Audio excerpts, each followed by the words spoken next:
हमारे पिता परमेश्वर और प्रभु यीशु मसीह के नाम से आप सबको अनुग्रह और शांति मिलती रहे, आमीन। आइए वचन के माध्यम से सबका स्वागत करता हूँ।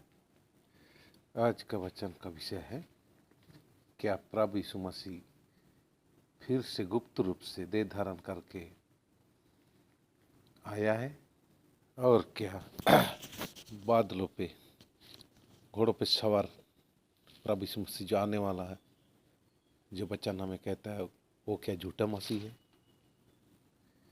क्या प्रभु यीशु मसीह ने क्रूस पर बलिदान हुआ, क्या उसमें अनुग्रह या कृपा या पापों की क्षमा का कार्य क्या पूरा नहीं किया उसने, जो फिर से दोबारा देह धारण करके आएगा? इसको हम सीखेंगे। कौन कहता है ऐसा है, उसको जानना चाहिए। जो आप लोग जानते हैं, सर्वशक्तिमान परमेश्वर की कलीसिया, ऐसा नाम रखा है लोग ने, चमकती पूर्वी बिजली ऐसे भी कहते हैं ना। वो लोग ने 1991 से लेके अभी तक कहते हैं कि प्रभु यीशु मसीह देह धारण करके आ चुका है। जी हाँ, और न्याय का कार्य कर रहा है, लोगों को शुद्ध कर रहा है। तो क्या प्रभु यीशु मसीह जो बलिदान हुआ था वो व्यर्थ है? जी हाँ, उससे कहते हैं कि उससे आपको पापों से क्षमा मिल सकती है, छुटकारा मिल सकती है, अनंत जीवन नहीं मिलते होते, ऐसे बोलते हैं, अनंत जीवन नहीं मिलेगा। तो पापों से छुटकारा, पापों से मुक्ति, पापों से उद्धार मिल जाता है, तो क्या वह स्वर्ग नहीं जा सकता है? क्या धर्म नहीं गिना जाता है? दूसरे बार उसको शुद्ध करना पड़ेगा। वचन स्पष्ट कहता है, मनुष्य विश्वास के द्वारा धर्मी गिना जाता है। इफिसियों 2:8 में लिखा है, क्योंकि विश्वास के द्वारा अनुग्रह से उद्धार होता है। किस पर? प्रभु यीशु मसीह पर विश्वास के द्वारा ही हम उद्धार पा सकते हैं। उस बलिदान पर विश्वास करना है जो प्रभु यीशु मसीह ने बलिदान के लिए अपने आप को क्रूस पर मृत्यु भी सह ली। जी हाँ, उसने दुख उठाया, उसने ताड़ना हमारे लिए खाई, क्या वो व्यर्थ है? यदि प्रभु यीशु मसीह ने उद्धार का कार्य को पूरा नहीं किया, तो क्यों कहता है कि पूरा हुआ? प्रभु यीशु मसीह कहता है, यूहन्ना 19 का हम पढ़ेंगे, 25 से लिखे पढ़ता है, सैनिकों ने ऐसा ही किया। यीशु के क्रूस के पास उसकी माता और उसकी माता की बहन, हम यह पढ़ते हैं, 28 से पढ़ते हैं यह, इसके बाद यीशु ने यह जानकर कि सब कुछ पूरा हो चुका, इसीलिए कि पवित्र शास्त्र में जो कहा गया वह पूरा हो, कहा, मैं प्यासा हूँ। वहाँ सिरके से भरा हुआ एक बर्तन रखा था, उन्होंने सिरके में भिगोए हुए स्पंज को झुपे पर रखकर उसके मुंह से लगाया। जब यीशु ने वह सिरका लिया तो कहा, पूरा हुआ, और सिर झुकाकर प्राण त्याग दिया। हालेलुया।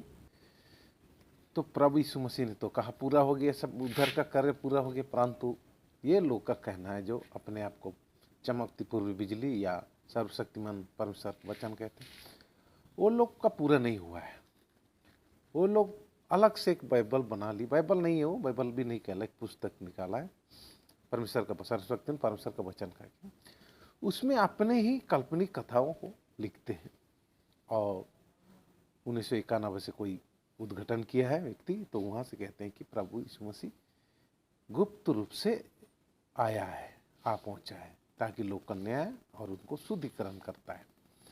जी हाँ, परंतु हमें पूरे वचन में ऐसे नहीं मिलता है कि वो दोबारा देहधारी करके आएगा या गुप्त रूप से आएगा कह के, हमें ऐसे कोई वचन नहीं सिखाया। आएगा तो सब कोई दिखेगा, ठीक है, हर एक आंख उसे दिखेगा, जिन्होंने भेदा था वही भी उसे देखेंगे। आइए कौन सा वचन को लेके वो लोग कहते हैं गुप्त रूप से आ गया, और जो बादलों पे आने वाला प्रभु यीशु मसीह, वो झूठा मसीह कहते हैं वो लोग, है ना, क्योंकि शैतान उनके द्वारा बहुत कार्य कर रहा है। शैतान भरमाने वाला, गुमराह करने वाला है। यदि हो सके तो चुने हो को भी भरमा देगा। तो उनके अंदर में शैतान काम कर रहा है, उसको आपको जानना जरूरी। सावधान रहो, अंतिम दिनों में झूठे भविष्यवक्ता, झूठे प्रेरित उठ खड़े होंगे, है ना, और हो सके तो चुनाव को भी भरमा देंगे। हम सबको ज़्यादा से ज़्यादा वचन बने रहेंगे, ना कि तो ऐसे ऐसे लोग उठ खड़े होंगे जो आपको घुमा फिरा के वचन से ही दिखाएंगे आपको। तो वचन से ही शैतान भी वचन जानता है भाई। वचन से ही प्रभु यीशु मसीह को परीक्षा लिया था, जब उसका जो 40 दिन जो निराहार था, है ना, प्रथम उसका परीक्षा हुआ तो वो भी वचन से हुआ। लिखा हुआ है ना, लिखा हुआ है, तेरे निमित्त स्वर्गदूत को भेजे, मंदिर कंगोरे से उसको नीचे कूदने के लिए बोला, ये लिखा है ना, ये परमेश्वर अपने स्वर्गदूत को भेजेगा और हाथों हाथ उठा लेंगे, तुझे पत्थर ठेस ठेस भी न लगेगा, ऐसे कहा। तो प्रभु यीशु मसीह ने भी वचन से क्या लिखा है कि परमेश्वर का परीक्षा न करना, ठीक है। तो ऐसे ही ऐसे लोग निकलते हैं जो वचन को घुमा फिरा के आपको कह के आपको भरमाते हैं, ठीक है। शैतान का काम है भरमाना। तो लोगों के अंदर में शैतान काम करता है, जी उसका आपको समझ कौन सा वचन को कैसे कैसे बताएंगे ताकि आप चुने हुए लोग भी भरमा सकते हैं, वचन जानने वाला भी भरमा जाएंगे ना। तो कैसे वचन, कैसे तरीके वो लोग बताते हैं, उसके तरीके को थोड़ा हम सीखेंगे, ठीक है। जो सर्वशक्तिमान कालिसिए बोलते हैं ना, वो लोग चमकती पूर्वी बिजली कहते हैं ना, वो लोग का कैसे वचन सुनाते हैं और कैसे लोगों को भरमाते हैं, ठीक है। आइए देखते हैं, वचन को स्टार्ट करते हैं। कैसे भी सुनाएगा फिर भी हम उसको सही रीति से समझाएंगे, ठीक है। पहले वो लोग कौन सा वचन को निकालेंगे और कैसे उसको वचन का तरीके को संदर्भ कह के हम पूरे उसको सही रीति से बाद में समझेंगे। पहले वो वचन क्या क्या कहते हैं, कैसे कैसे लोग भरमाते उसको पहले पढ़ लेते हैं, ठीक है। मत्ती 24:27, क्योंकि जैसे बिजली पूर्व से निकलकर पश्चिम तक चमकती है, वैसे ही मनुष्य का पुत्र का भी आना होगा। यहाँ पर क्या है, दो तरीके के आपको बताएंगे। जो गुप्त रूप से जो देह धारण करके आएगा वो प्रभु यीशु मसीह, और दूसरा जो है बादलों पर सवार होकर आएगा, वो उस चीज़ को दो भाग में आपको वो लोग बांटते हैं, ठीक है। एक बोलेगा शरीर के देह धारण करके आएगा, दूसरा है जो आत्मिक रीति से जो बादलों पर आने वाला, ठीक है। इसको आपको ऐसे घुमा के सोचेंगे। और दूसरा कहते हैं कि ये जो हो बादलों पे आने वाला जो है वो भविष्यवाणी जो प्रकाशित वाक्य में लिखे है, वो कहते हो तो मनुष्य का भविष्यवाणी है, ठीक है। ये लोग बोलता है कि मनुष्य का भविष्यवाणी को हमको क्यों सुनना, हमको प्रभु यीशु मसीह का भविष्यवाणी को सुनना है, ऐसे कहते हैं, ठीक है। संपूर्ण पवित्र शास्त्र परमेश्वर की प्रेरणा से रचा है, वो लोग नहीं मानते। वो लोग कहते हैं कि पुराना नियम जो है वो संपूर्ण पवित्र शास्त्र बोला जाता है, ये नहीं, नया नियम को पवित्र शास्त्र नहीं बोला जाता है, बोलते हैं ना। नया नियम से इनकार करते हैं वो लोग, प्रभु यीशु मसीह के बलिदान से उसका उद्धार का कार्य को इनकार करते हैं। अभी उद्धार नहीं हुआ, किसी का उद्धार ही नहीं, विश्वास से उद्धार नहीं होता है बोलते हैं, ठीक है। आप समझ गए होंगे कि शैतान का कार्य है, ठीक है। तो ऐसे वचन को निकाल के उनको कहेंगे, देखो, क्योंकि जैसे बिजली पूर्व से निकाल कर पश्चिम तक चमकती है, वैसे ही मनुष्य के पुत्र का भी आना होगा। चमकती बिजली पूर्व बोलता ना, ये लोग ने रखा है, वैसे वैसे क्या वाणी सुनाई दी, उन लोग को मिला है ना, वाणी दिया गया है। तो उनको बाइबल उनको दिया गया कि ये वचन बाइबल जो सही है, ये जो है पुराना हो गया, ठीक है, ये पुराना हो गया, इसको साइड कर दो, बोले बोलो नया को लाएंगे, बोले। तो नया युग में नया बाइबल बोलते हैं, लेकिन हमारे लिए तो सब कुछ चाहिए, ठीक है। तो ऐसे वचन को दिखाएंगे, आपको गुमराह करेंगे, है ना। आइए फिर दूसरे वचन देख, लूका 17 अध्याय उसके 24-25 में, क्योंकि जैसे बिजली आकाश के एक छोर से कौन कर आकाश के दूसरे छोर तक चमकती है, वैसे ही मनुष्य का पुत्र का भी अपने दिनों में प्रकट होगा। जैसे पूर्व से पश्चिम बिजली चमकती है ना, वैसा प्रभु का भी आना होगा, बोलता है ना। मनुष्य का पुत्र भी कहते हैं कि मनुष्य का पुत्र जो है देहधारी वाला, उसको पुत्र कहते हैं, हाँ, देहधारी माने मनुष्य का पुत्र कहते हैं।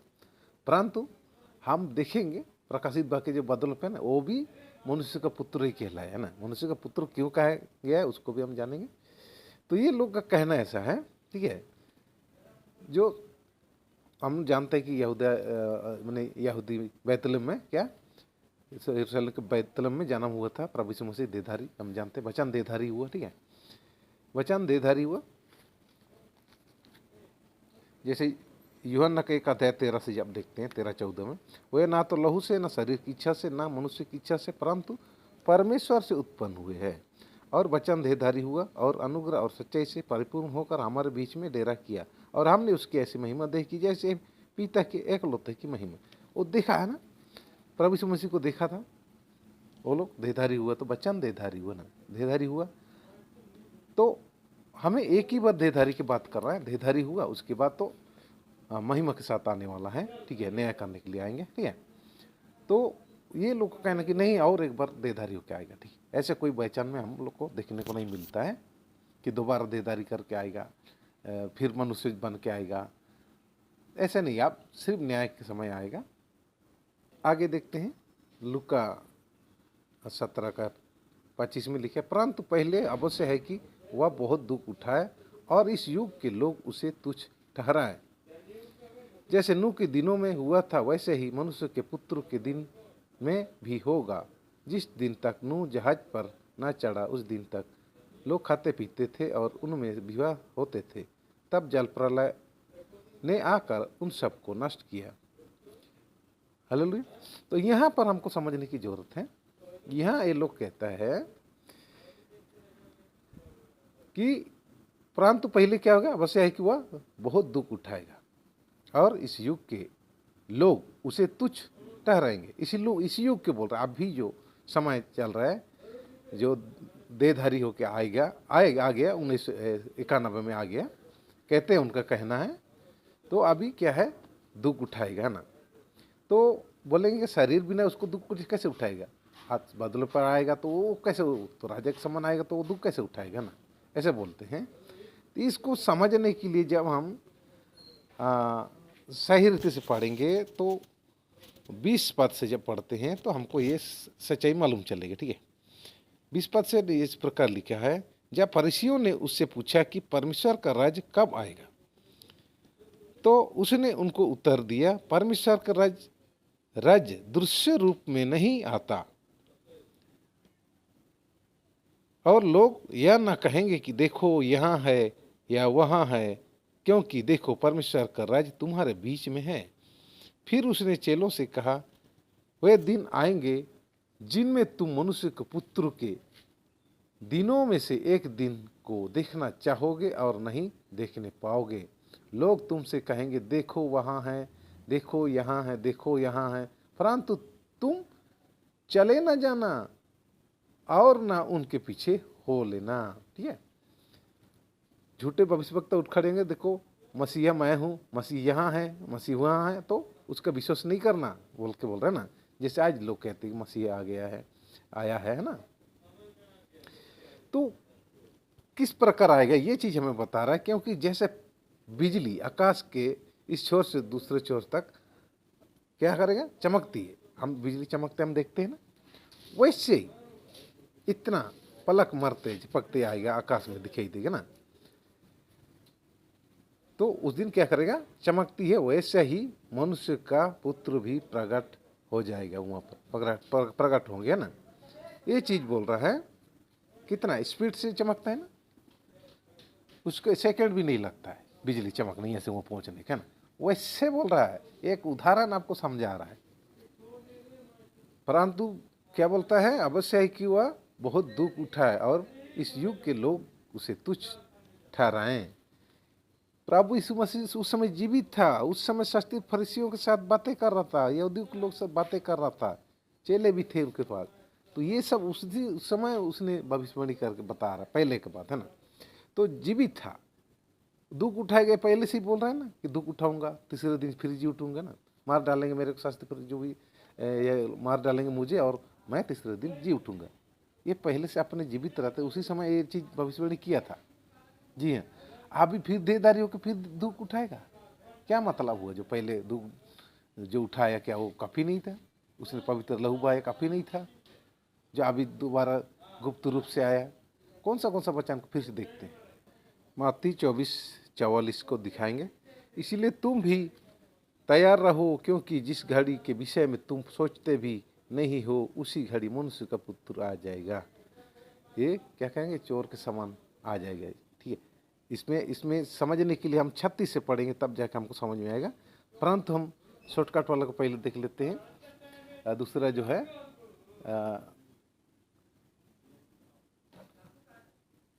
लूका 24 का 37 में, जैसे नूह के दिन थे वैसे ही मनुष्य के पुत्र का आना भी होगा। मत्ती 25:6, आधी रात को धूम मची, देखो दूल्हा आ रहा है, उसे भेंट करने के लिए चलो। प्रकाशित वाक्य 3:3, यहाँ पर इस प्रकार लिखा है, और जो कोई उस पर यह आशा रखता है वह अपने आप को वैसे ही पवित्र करता है जैसे वह पवित्र है। वो लोग कहता है कि अभी पवित्र शुद्ध होना अभी बाकी है, तो हम लोग को अभी जो सर्वशक्ति परमेश्वर के वचन को सुनना है, उसको मानना है, तो हम शुद्ध होंगे कहते हैं ना। उन लोग का कहना है, वचन ऐसे नहीं सिखाता। ठीक है, अभी गुप्त रूप से चोर के समान आएगा, उसके वचन को दिखाएंगे ना। प्रकाशित वाक्य 16 अध्याय उसका हम देखते हैं 15 से, है ना।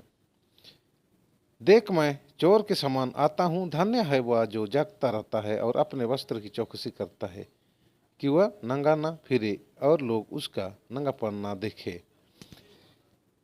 चोर के समान का मतलब क्या है उसको देखेंगे बाद में। प्रकाशित वाक्य 3:20, देख मैं द्वार पर खड़ा हुआ खटखटाता हूँ, यदि कोई मेरा शब्द सुनकर द्वार खोलेगा तो मैं उसके पास भीतर आकर उसके साथ भोजन करूँगा और वह मेरे साथ। तो अभी कहता है कि जो द्वार पर खड़ा हुआ खटखटाता हूँ, इसका अर्थ क्या है, मैंने अभी जो है वो लोग जो गवाही देते हैं, है ना, सर्वशक्ति परमेश्वर की कलीसिया के लोग जो है घर घर घूमते हैं और लोगों को कहते हैं ना, वो खटखटाना बोलता है ना। परंतु ये इसके बारे में नहीं लिखा है, ये पवित्र आत्मा के बारे में कहता है। पवित्र आत्मा अपने हृदय के दरवाजे को खटखटाता है। जी हाँ, मैं वचन कहता हूँ, पवित्र आत्मा यदि आपसे बात करना चाहे तो आप मन को कठोर मत करना, कह के हमें वचन सिखाता है। दरवाजे खटखटाने का मतलब नहीं कि आपका दरवाजा, घर का दरवाजा को खटखटा रहा है कोई लोग, जो सर्वशक्तिमान परमेश्वर के लोग, कलीसिया के लोग आके खटखटाते हैं, आपको वचन सुनाते हैं, वो खटखटाना नहीं है भैया। ठीक है, ये आत्मा, जो पवित्र आत्मा आपके हृदय के दरवाजे पर खटखटाता है। आत्मिक रीति समझना है, ना कि शारीरिक रीति समझना। प्रकाशित वाक्य 1:7 को जब ये पढ़ते, देखो वह बादलों के साथ आने वाला है और हर एक आंख उसे देखेगी, वरन जिन्होंने उसे भेदा था वह भी उसे देखेंगे और पृथ्वी के सारे कुल उसके कारण छाती पीटेंगे। यहाँ पर भी आपको घुमाएंगे। ठीक है, यहाँ पर कहेंगे कि तो जब बादलों पर आएगा तो हम लोग छाती क्यों पीटेंगे ना। छाती वही पीटेंगे जो बोलता है कि सर्वशक्तिमान का जो वचन, वो लोग के पास बाइबल वचन है, बाइबल जो भी वचन पुस्तक है उसका आज्ञा नहीं मानेंगे तो वो लोग छाती पीटेंगे कहता है। लेकिन हमें बाइबल ऐसा नहीं सिखाता है। क्यों छाती पीटेंगे? जिन्होंने प्रभु यीशु मसीह को ग्रहण नहीं किया, उसके बलिदान को नहीं ग्रहण करते हैं, है ना, वही लोग छाती पीटेंगे। जिन्होंने विश्वास नहीं किया प्रभु यीशु मसीह पर, वो अभी गुप्त रीति से कोई प्रभु यीशु मसीह ऐसा आने वाला नहीं है।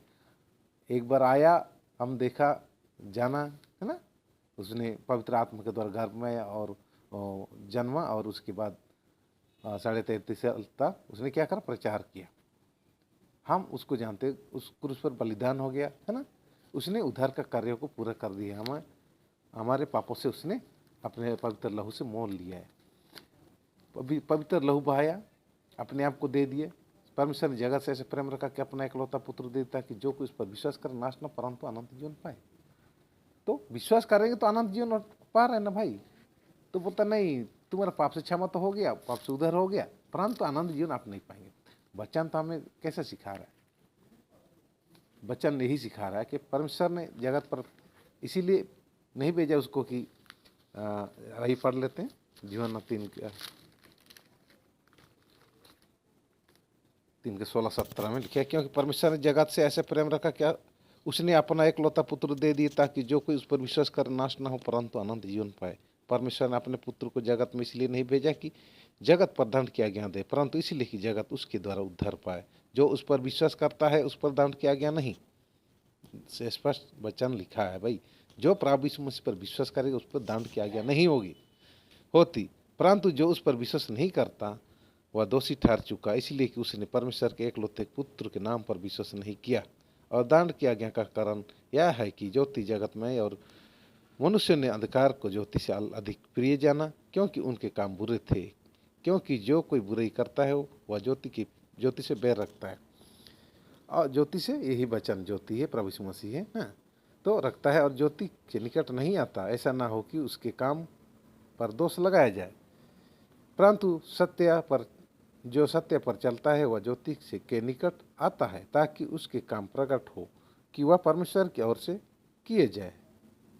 स्वर्ग और पृथ्वी मनुष्य के बीच में दूसरा कोई नाम नहीं दी जिसके द्वारा हम उद्धार पाएंगे। प्रभु यीशु मसीह के द्वारा उद्धार पाएंगे। जो बलिदान हो चुका, क्रूस की बलिदान, उसने जो क्यों बलिदान देते थे पहले से हम शुरू से देखते हैं तो, है ना, उद्धार का कार्य को पूरा करने के लिए। जी हाँ, पापों को क्षमा के लिए जो भेड़ बकरी को बलिदान चढ़ाते थे, जो प्रभु यीशु मसीह आने तक, प्रभु यीशु मसीह आने से पहले क्यों चढ़ाते थे, है ना, बलिदान क्यों चढ़ाते थे? ये प्रभु यीशु मसीह वही मेमना को दर्शाता है जो उत्पत्ति से पहले उसको घात किया गया, आदम हवा से पाप से लेके यहाँ तक। तो यहाँ प्रभु यीशु मसीह आने के बाद बलिदान को बंद कर दिए। मैंने किसका बलिदान? भेड़ बकरियों को बलिदान, पशु के लहू से बंद कर दिए। अभी क्यों? प्रभु यीशु मसीह स्वयं बलिदान हो गया, अब कोई बाकी नहीं रहा। उसके बलिदान पर जो उसने हमारे पापों के लिए किया, उस पर विश्वास करना है, बस इतना ही, दूसरा कुछ नहीं। विश्वास के द्वारा अनुग्रह सबका उद्धार हो जाता है। दोबारा ऐसे देहधारी होकर नहीं आने वाला है। अभी आएगा तो स्वयं जैसा है वैसे ही आने वाला है स्वर्ग से, है ना। उसको देखेंगे थोड़ा। यूहन्ना 5:25 से जब पढ़ते हैं, ये पर लिखे है, मैं तुमसे सच कहता हूँ वह समय आता है और अब है जिसमें मृतक परमेश्वर के पुत्र का शब्द सुनेंगे, और जो सुनेंगे वे जिएंगे। क्योंकि जिस रीति से पिता अपने आप में जीवन रखता है, इसी रीति से उसने पुत्र को भी यह अधिकार दिया है कि अपने आप में जीवन रखे, वरन उसे न्याय करने का भी अधिकार दिया है, इसलिए कि वह मनुष्य का पुत्र है। इससे अचंभा मत करो, क्योंकि वह समय आता है कि जितने कब्र में हैं वह उसका शब्द सुनकर निकल आएंगे। जिन्होंने भलाई की है वह जीवन के पुनरुत्थान के लिए जी उठेंगे, और जिन्होंने बुराई की है वे दंड के पुनरुत्थान के लिए जी उठेंगे। हालेलुया। बहुत से ऐसे वचन को नहीं पढ़ते हैं, इसीलिए कहते हैं कि मनुष्य का पुत्र बादलों पर नहीं आने वाला है, वो परमेश्वर स्वयं आने वाला है ना, ऐसे कहते हैं। परंतु हम वचन से देखेंगे मनुष्य के पुत्र बादलों पर आने वाला है, वो भी लिखा है। पहले हम एक एक करके वचन पढ़ लेते हैं। यूहन्ना 16 अध्याय उसका 12-13, उससे पहले थोड़ा 12 पढ़ लेते हैं, है ना, पढ़ लेते हैं। हमको क्या वो लोग कहते हैं, मुझे तुमसे और भी बहुत सी बातें कहनी है, परंतु अभी तुम उसे सह नहीं सकते हो। ये वचन दिखाया क्या है कि देखो, उस समय पूरा बातें नहीं कर पाया, इसीलिए अभी जो दोबारा सर्वशक्तिमान परमेश्वर का वचन जो है हमको फिर से दिया है, कहते हैं ना। लेकिन ऐसे बात नहीं है। ये लोग ऐसे चीज़ को पकड़ के कहते हैं, देखो उस समय लोग सह नहीं सकते तो इसीलिए दोबारा बोलने के लिए, ऐसा कोई वचन नहीं कहता है। परंतु जब वह अर्थात सत्य का आत्मा आएगा तो तुम्हें सब सत्य का मार्ग बताएगा, क्योंकि वह अपनी ओर से न कहेगा, परंतु जो कुछ सुनेगा वही कहेगा और आने वाली बातें तुम्हें बताएगा। यहाँ पर लिखाएगा, ये जो पवित्र आत्मा के विषय में बोल रहे हैं ना, तो ये लोग क्या कहता है कि आत्मा की बातें तो कैसे समझ सकेंगे, कैसे सुनेंगे, ना। जैसे कि पहले जो सिनै पर्वत पर आया था जो परमेश्वर, धुएं का आग से, धुएं का संवाद, बातें करता, गर्जन से बिजली जैसे गर्जन, ऐसे गर्जन के साथ बात किए तो वो लोग सुन नहीं सकते थे ना। तो वो लोग क्या करता है कि मूसा से कहते हैं, मूसा तू ही बात कर, तब तो हम सुनेंगे, नहीं तो हम लोग मर जाएंगे ना। तो ये आत्मा से बातें नहीं कर सकेंगे, नहीं कहेंगे। इस चीज़ को सत्य का आत्मा जो है, पवित्र आत्मा जो है, उसको बोलते हैं कि नहीं, वो आत्मा नहीं जो अभी जो बोल रहा है ना कि दोबारा गुप्त रीति से आया है, उसको सत्य आत्मा है ना, सत्य है, उसमें सत्य वचन जो है वो सत्य का मार्ग दिखाएगा। यही वो लोग का कहने का अनुसार ही जो हम लोग अभी सर्वशक्ति वचन है ना, वो सत्य का मार्ग बता रहा है। तो ये हमें क्या बोल रहा है, इसको समझ नहीं पा रहे। ये पवित्र आत्मा के विषय में बोल रहा है, जो उसे ना कोई देख सकता है, ना उसे सुन सकता है। आगे देखते हैं, पूरा पढ़ लेंगे तभी सब समझ में आएगा।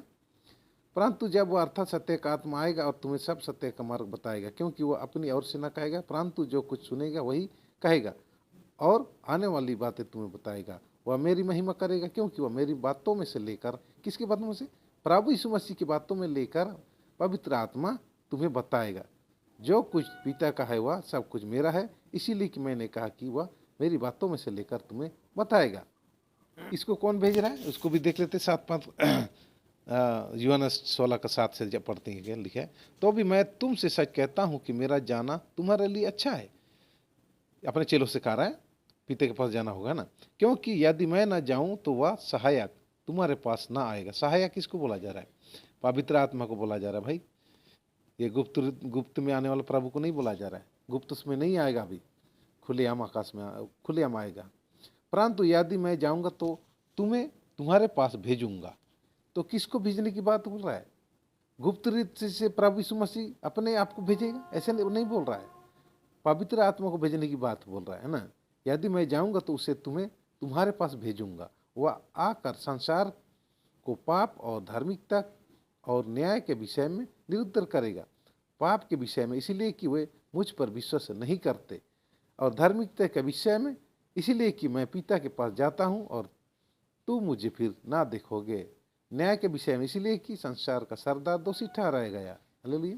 यूहन्ना 14:15-17 में लिखा है, यदि तुम मुझसे प्रेम रखते हो तो मेरी आज्ञाओं को मानोगे। मैं पिता से विनती करूंगा और वह तुम्हें एक और सहायक देगा कि वह सर्वदा तुम्हारे साथ रहे, अर्थात सत्य का आत्मा, जिसे संसार ग्रहण नहीं कर सकता, क्योंकि वह ना उसे देखता है और ना उसे जानता है। तुम उसे जानते हो, क्योंकि वह तुम्हारे साथ रहता है और वह तुम में होगा। कहाँ होगा? तुम में होगा। पहले कुरिन्थियों 3:16 में लिखे, क्या तुम नहीं जानते कि तुम परमेश्वर का मंदिर हो और परमेश्वर का आत्मा तुम में वास करता है? क्या कर रहा है? परमेश्वर का मंदिर कौन? शाम है। हमारे अंदर में कौन रहने वाला है? पवित्र आत्मा। यही बोला तुम्हारे साथ अभी है, तुम्हारे अंदर में रहेगा।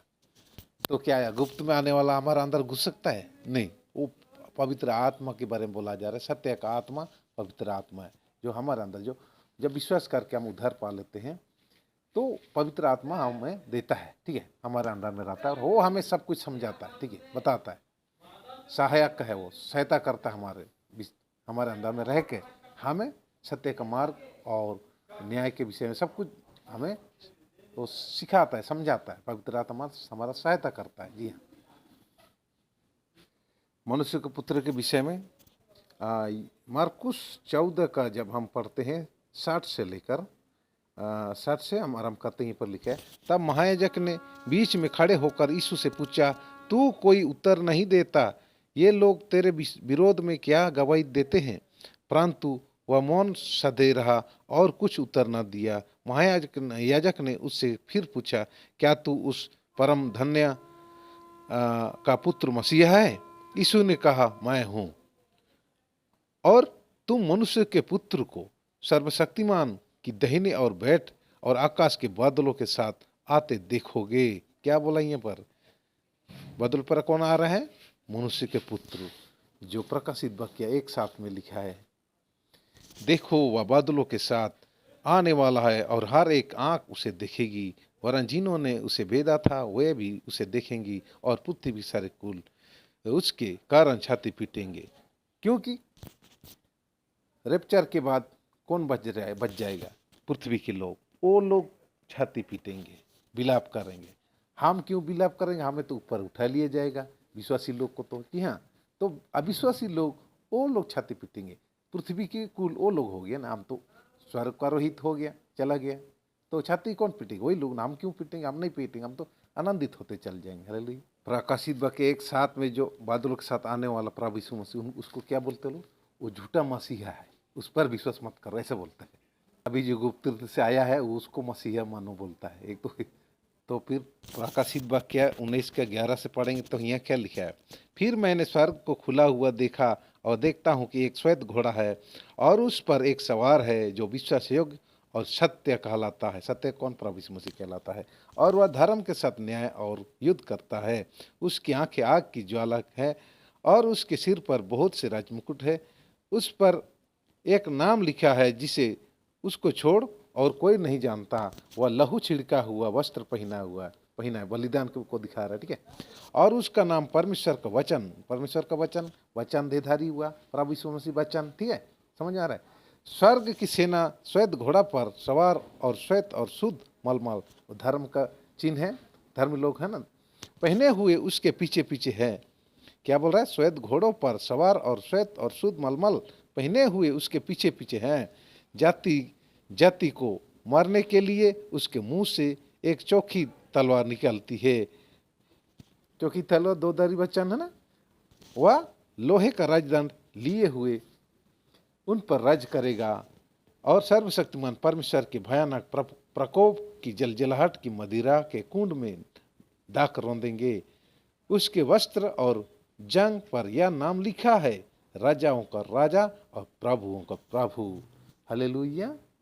हमें कोई भी भ्रम है कि गुप्त में आया है मसीहा, हम उसको नहीं मानते। चलो यहाँ है, चलो वहाँ है। मैं वचन में खुद प्रभु यीशु मसीह का है, ऐसे झूठे वक्त आएंगे जो कहेंगे कि मसीह, मैं मसीहा हूँ, मसीहा यहाँ पर है, मसीहा वहाँ पर, तो निकल ना जाना, चले ना जाना, विश्वास ना करना, कह के कहता है। तो ऐसे लोग कहते हैं कि देखो मसीहा आ गया गुप्त रीति से, हम उसको नहीं मानेंगे, हमारे लिए पहले आ चुका है, उसने बलिदान किया, सब कुछ पूरा कर दिया है, बस आप विश्वास करेंगे, विश्वास के द्वारा अनुग्रह से हमारा उद्धार होता है। भाई एक की बार उद्धार, उसके बाद खो नहीं सकता है। उद्धार हो गया मतलब ये हम कमा नहीं सकते हैं, ये परमेश्वर का अनुग्रह। परमेश्वर जिस पर अनुग्रह करना चाहे उस पर अनुग्रह करेगा, जिस पर दया करना चाहेगा दया करेगा। वो अपना अनुग्रह वापस नहीं ले लेगा, मुख से निकले हर एक वचन कभी नहीं टलेगा, हमेशा का सत्य रहेगा। जी हाँ, वो उद्धार आपसे छीन नहीं लेगा। वो आप पर दया किया है, आप भले आदमी थे इसलिए आपका उद्धार नहीं, आप पाप में जीवन भी जीत रहे थे तो ही उसने आपसे प्रेम किया, इसलिए अपना प्रेम दर्शाता है, अपना अनुग्रह दिखाता है आप पर, अनुग्रह के द्वारा आपका उद्धार हो जाता है। तो हम उस परमेश्वर को मानेंगे जो हमारे लिए उद्धार का काम किया है, उस पर विश्वास करें, विश्वास के द्वारा हमारा अनुग्रह से उद्धार होता है, ना कि गुप्त में आने का कोई हमें संकेत नहीं दिया। चोर के समान का मतलब क्यों चोर के समान आएगा? ये चीज़ हम जब पढ़ते हैं, हम अंधकार के नहीं, हम ज्योति के संतान हैं, हम पर चोर के समान नहीं, उन पर आएगा चोर के समान जो जगते ना रहा हो, प्रार्थना करते ना रहो, वो विश्वास नहीं किया हो, उन पर चोर के समान ना पड़ेगा। उसको कोई समय नहीं मिलेगा, मौका नहीं मिलेगा। उसने जो पापों से पश्चाताप नहीं किया, उसने प्रभु यीशु मसीह पर विश्वास नहीं किया, उनके जीवन में उनके साथ ऐसा होगा कि चोर के समान। जैसे नूह के दिनों में खाते पीते थे ना, अचानक ऐसा आ गया कि उनको मौका ही नहीं मिला, जो जल प्रलय आकर उनको डुबा ले गया, है ना। वैसे उनका समय भी चोर के समान का मतलब यही है, हम पर चोर के समान नहीं आएगा। वचन कहता है अभी समय कम हो गया, इसीलिए हम दोबारा वचन बनाएंगे तो हम उसको फिर से पढ़ेंगे हम, है ना। तो हम लोग ज्योति की संतान है, परमेश्वर के संतान, जो विश्वास की, उसको विश्वास के द्वारा ही अनुग्रह से उद्धार मिलता है। बाकी अभी आपको दोबारा आपको शुद्ध करने की जरूरत नहीं है। आपको पवित्र लहू ही आपके लिए शुद्धिकरण हमेशा का समाप्त करता है, हमेशा का पाप को क्षमा कर देता है। आपको निश्चिंत रहिए, ऐसे धोखाधड़ी या ऐसे झूठे प्रचारक, झूठे कलिसियाओं से आप सावधान रहिए, आप सच्चा वचन बने रहिए। ये बाइबल छोड़ दूसरा कोई आपको बताएगा तो बोलना सफेद थे तेरा ना, ऐसे बोलना। दूसरा कुछ नहीं मानना, हमें पवित्र बाइबल को नहीं छोड़ना है, हमें इसी से अनंत जीवन मिलता है। दूसरा कोई अनंत जीवन की बातें नहीं है। प्रभु यीशु मसीह पर विश्वास करना, अनंत जीवन हमें मिलेगा, स्वर्ग राज्य में हम जा सकते हैं। ठीक है, बहुत हो गया, हम दोबारा फिर बनाएंगे तो अच्छा से समझाएं। तब तक के लिए परमेश्वर आपको आशीष अनुग्रह दे। आमीन।